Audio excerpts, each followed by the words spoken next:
Le point le plus important qui joue en faveur du Maroc, c'est que malgré le sentiment et le désir de retrait de l'administration américaine, le rôle du Maroc dans cette lutte antiterroriste ne peut être ignoré.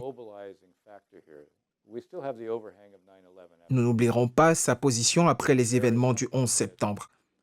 Et par conséquent, nous allons agir.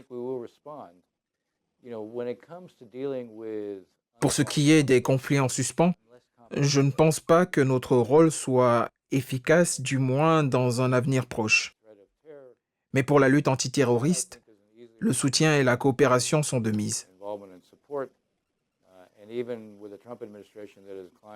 Malgré le désir de retrait de l'administration Trump, elle considère tout de même que si elle ne combat pas le terrorisme dans son territoire, ou si elle lui permet de prendre place dans des zones hors de contrôle, tôt ou tard, la menace terroriste viendra jusqu'aux États-Unis.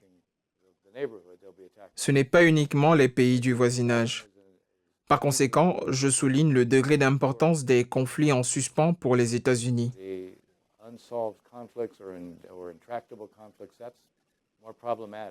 Regardez ce qui se passe entre les Israéliens et les Palestiniens. L'administration américaine a établi un plan depuis un certain temps, mais elle n'a rien fait alors que c'est le dossier le plus important dans la politique extérieure américaine comparé à celui du Sahara.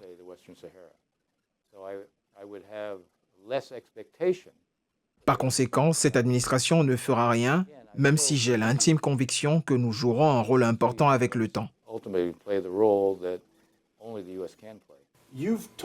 Vous avez beaucoup écrit et parlé de l'importance des alliés pour les États-Unis. Nous avons besoin d'eux et nous ne pouvons travailler seuls et n'avons aucun allié plus ancien et plus constant que le Maroc. Est-ce que vous pensez que Washington prend ça en considération et comment les alliés soutiennent-ils les intérêts américains?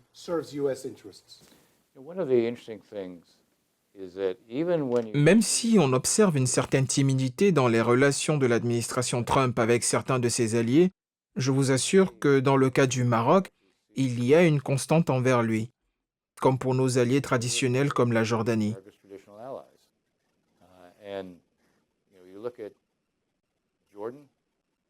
Regardez comment nous avons réagi dans les deux partis américains par rapport à l'affaire des Kurdes. Je pense que le Maroc, en tant que plus ancien allié des États-Unis, fait un consensus des partis à l'intérieur des États-Unis.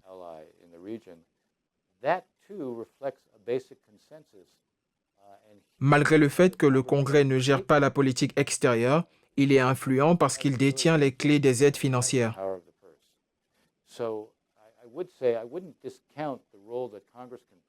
Je ne suis pas en train de minimiser le rôle du Congrès, mais je pense que le Maroc doit poursuivre le travail avec l'administration Trump,